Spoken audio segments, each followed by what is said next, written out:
Premier and Minister for Finance, Dr. the Honorable D. Orlando Smith, Minister for Communication and Works, Honorable Matt Vanterpool, Miss Juliet Penn, welcome. Contractors, Outland Heavy Equipment Limited, distinguished guests, ladies and gentlemen, the media, welcome to another contract signing by the Virgin Islands government for the Natural Disaster Infrastructure Rehabilitation Program. This contract is between the Virgin Islands government and the Outland Heavy Equipment Company Limited for the Harrigan Estate Boundary Road for slope stabilization and road restoration. And I'll call on the Minister for Communication and Works, Honorable Matt Vanterpool, to give some remarks.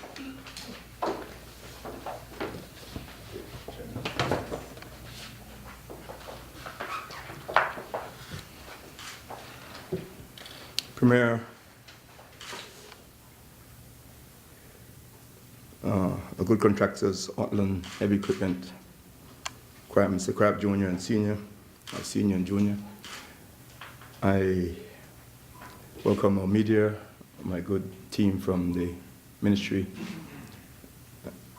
Communication and Works, Mr. DS and the others. Ms. Penn, thank you for being here again, and I welcome everyone this afternoon. Today marks another significant milestone as the government of the Virgin Islands forges ahead with the project to rehabilitate the roads damaged during Tropical Storm Otto some years back in 2010. As you know, loan funding was provided by the Caribbean Development Bank in the amount of $15,670,000 in June 2012 when we made the final agreement. These funds are being used for engineering consultancy, planning regulations, and construction works. I'm pleased to say that we have made great progress with these rehabilitation works, and the government is eager to complete the remaining projects over the next year or so. 7 projects have already been completed. These include drainage solution and road rehabilitation works in Long Trench, carried out by Outland Heavy Equipment and Company Limited, drainage improvement and road rehabilitation in Fortune Gut. This was done by Outland Heavy Equipment and Company Limited. Road reconstruction and slope stabilization in Adams Gut was done by Quality Construction. Road and damage and drainage improvement in Palestina by G Unit Construction. Embankment stabilization and road reinstatement in Ballast Bay by Outland Heavy Equipment and Company Limited. Installation of a retaining wall at Farmers Land by Outland Heavy Equipment and Company Limited, and drainage improvement in Parham Town by Sandwise Limited.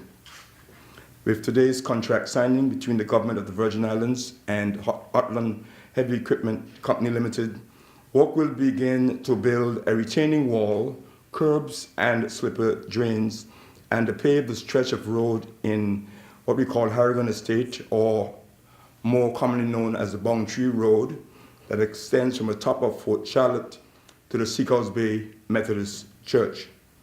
As mentioned before, Outland Heavy Equipment Company Limited has successfully completed similar projects in Long Trench, Fortune Gut, and Ballast Bay, and work continues on a drainage solution and road rehabilitation project in Greenland.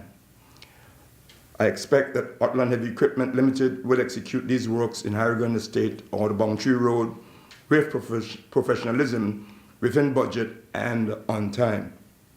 As Minister, I have to state my clear and profound pride in the work done by Outland Heavy Equipment so far on these projects. They have been within expectation, and in fact some have been beyond expectation in terms of completing on time and in budget. I'm particularly pleased for the job that they did in the Long Trench Road, which was a very difficult project that they completed in 4 months instead of the 8 months that they were assigned. So today, while they're here, I want to make it public that as Minister, I'm very, very pleased for the work that they have been doing. And the other contractors who continue to work through the CDB program. There are 5 other contracts for infrastructure works currently ongoing. Nottingham Estate, which is the construction of retaining walls and road rehabilitation, which is 90% complete. The project is being carried out by G-Unit Construction. In Greenland, drainage solution and road stabilization. This is 90% complete also. This project is being done by Outland Heavy Equipment Company Limited. The Windy Hill slope stabilization and drainage construction by G-Unit Construction, which is about 5% complete. The Lee Road in Virgin Order, which is drainage solution and road rehabilitation by Creative Builders Limited, which is 30% complete.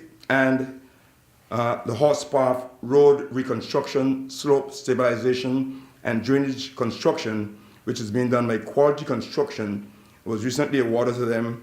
This contract and work began last month, the month of February.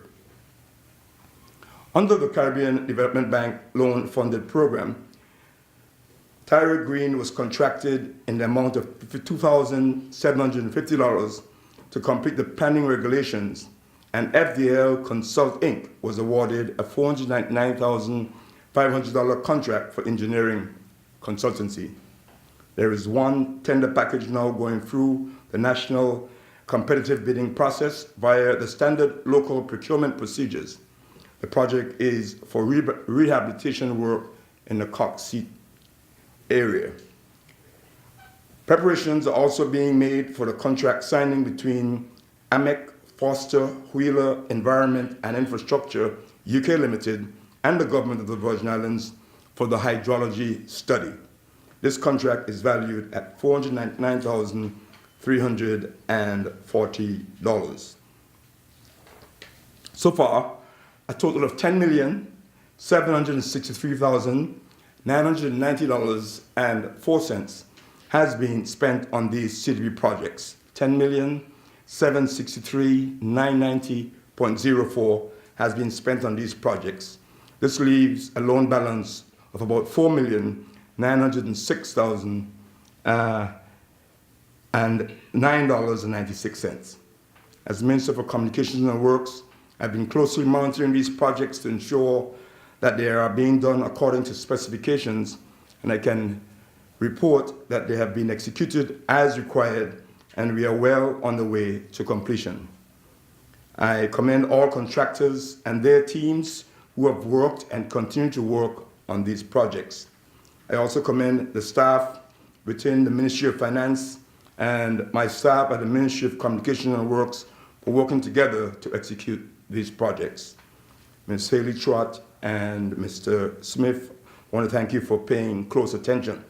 The government of the Virgin Islands will continue to maintain and develop the infrastructure of these islands for the benefit of all our residents and visitors who live and visit here in the Virgin Islands. Thank you all very much.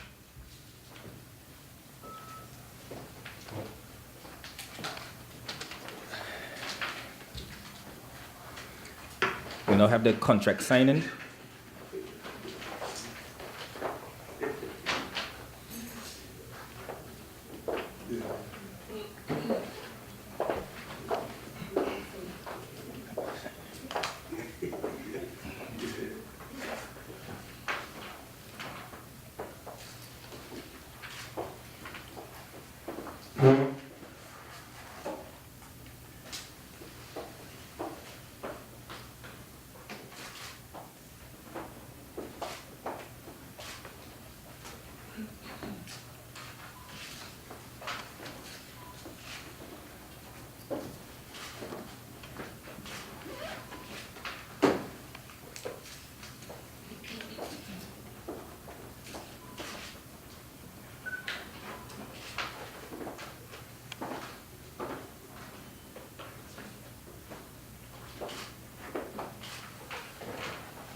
It's a lot of signing.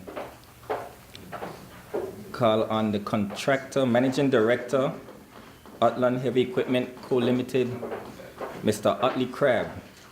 Okay. We're gonna call on Junior, Mr. Dion Crab, to give remarks.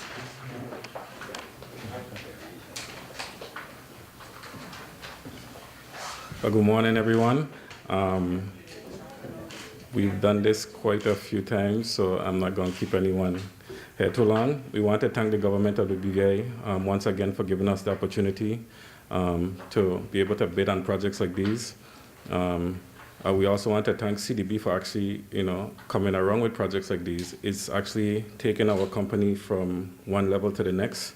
We hope that some other contractors could have been more involved with the bidding process. Hopefully looking at what has been done before would encourage them to come out and do more. With that said, seeing that this project is in the Seacoast Bay area, I was instructed by Mr. Crab to actually give some of the contractors the opportunity to walk along with the project so they can see the process and see what's being done. So hopefully they can, like I said, then position themselves to bid more on these kind of projects. Thank you very much. At this time, we'll welcome questions and answers from the media to the panel related to the rehabilitation projects. Melissa Edwards, BVI Platinum News. Minister, two quick things. Can you say if all the works have been done within budget? And my second question, and I'm asking it cognizant of the rigid rules with the procurement of CDB.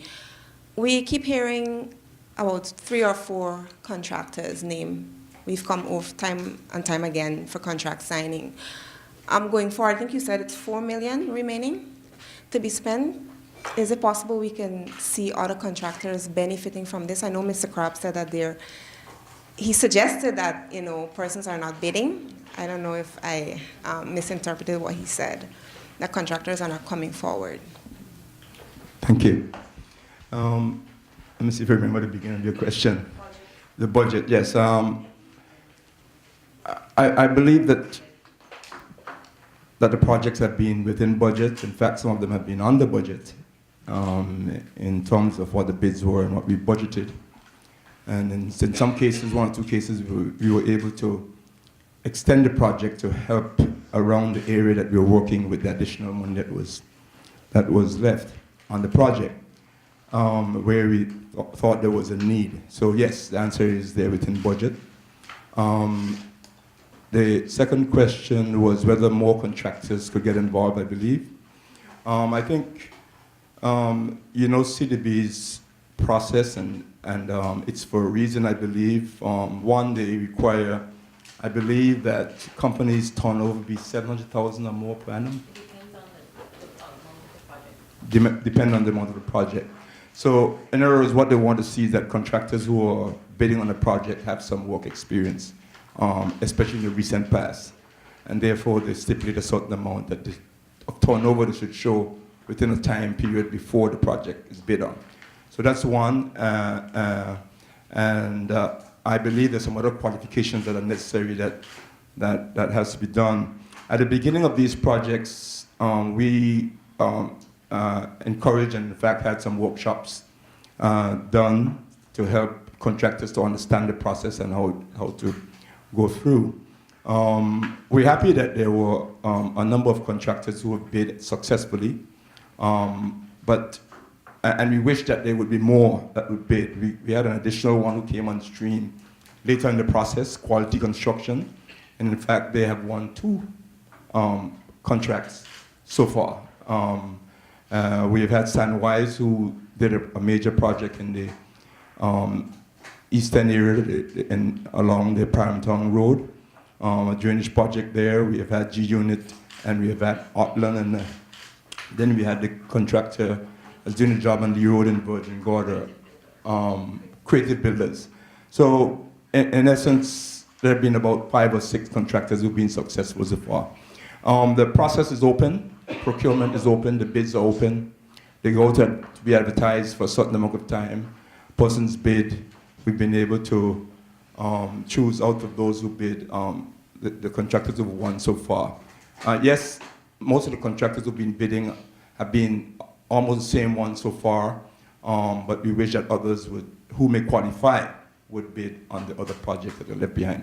They're the door is fully open, and those who may qualify, we'll be happy to entertain their bids in the procurement process. Could you give the amount, the contract today being signed? I don't think provided. I don't think the bid. No. Okay, the amount is $628,000. Sorry, $623,000. I apologize for that. $623,000 is the amount of the contract today. We do apologize for that. Hey, good afternoon. Ken Silva with the BVI Beacon. Minister, I know you just referenced some of the general qualifications stipulated by the CDB for companies to be qualified to bid on these projects, but is there anybody in the room that can go into some of the specific requirements? I think I heard somebody mention the amount of business done per year. What's the figure? We can get that information for you. It's a printout copy. But you have to, generally speaking, you have to have the turnover. You have to have the ability to have a bond, insurance bond.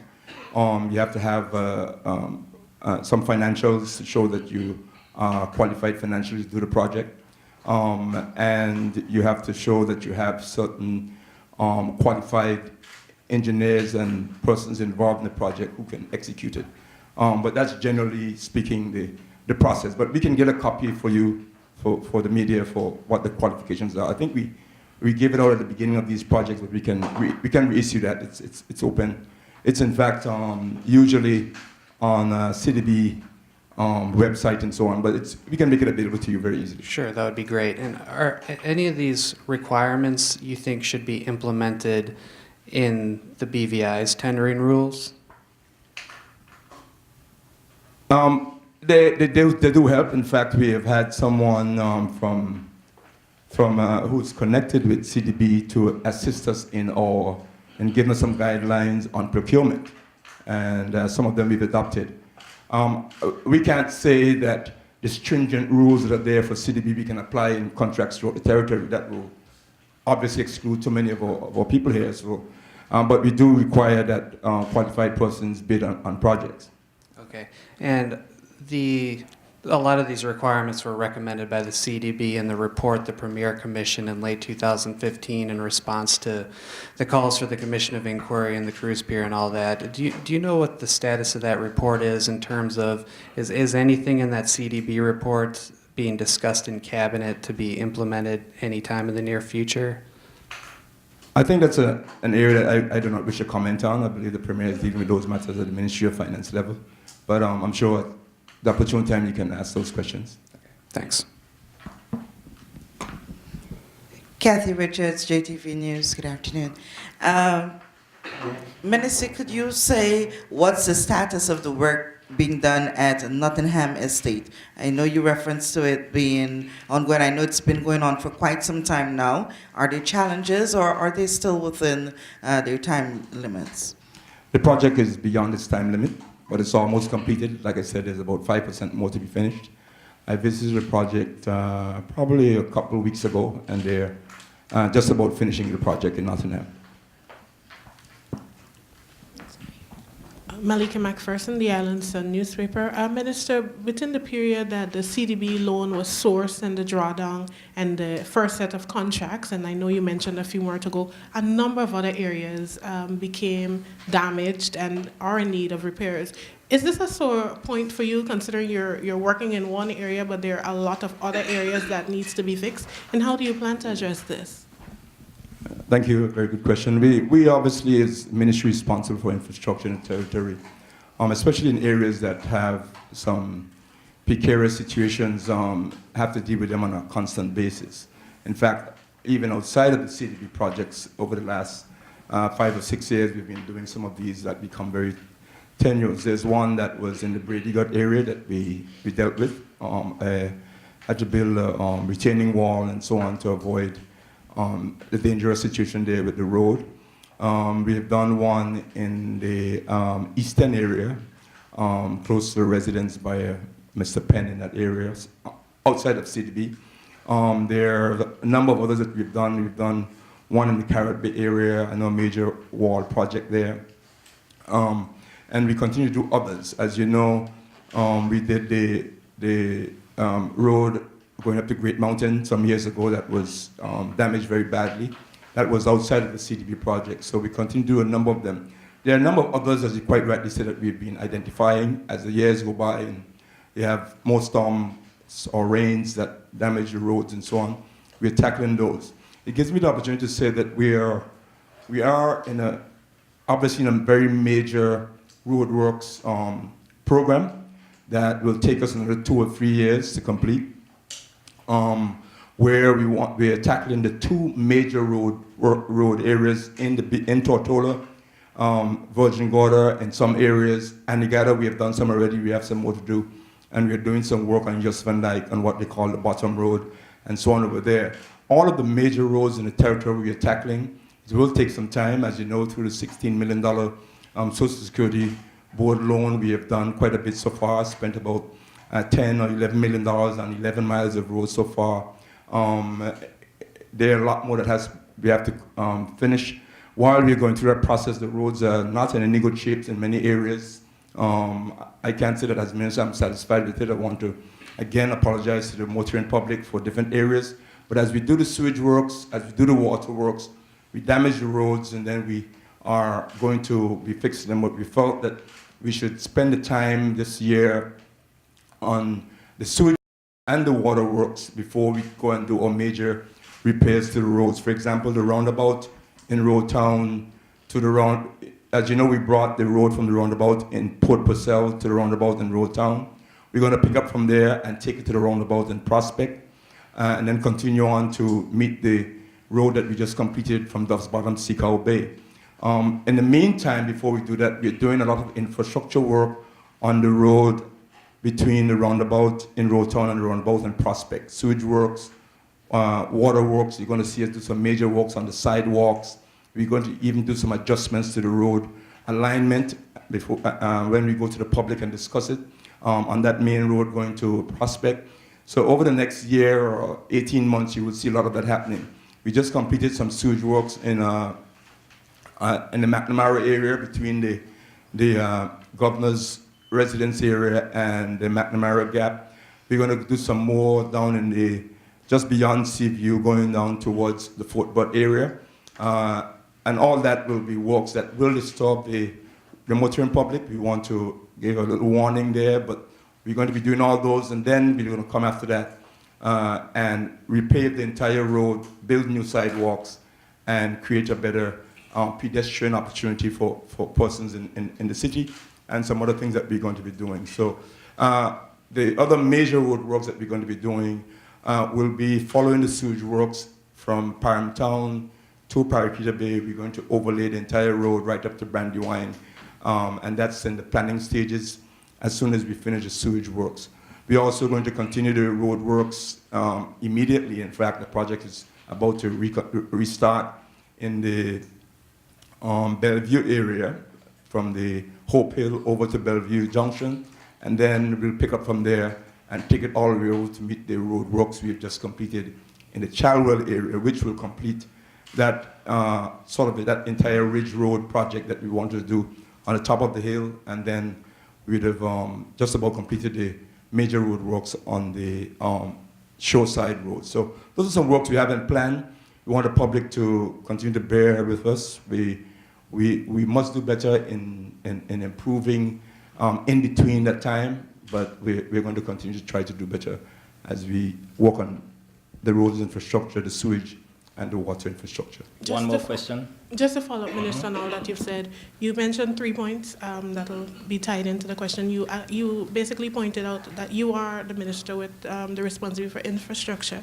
You pointed out about public utilities and the major road works.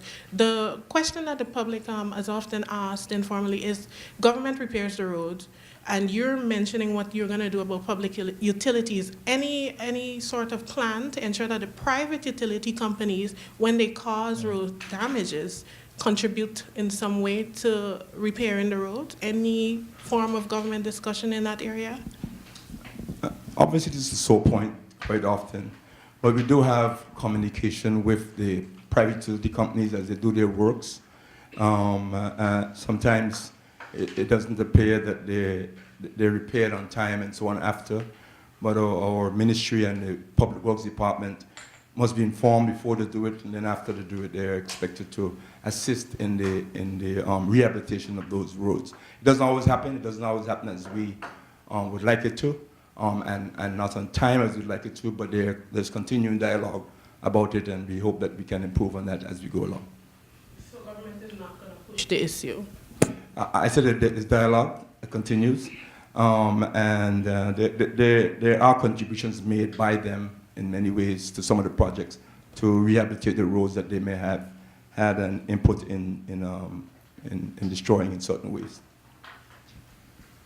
Okay. Thank you. All that ends our, but this is the, how many contract signings we have now? This 13th? Wow. Yes, this ends our 13th contract signing with the Road Rehabilitation, Infrastructure Rehabilitation Program.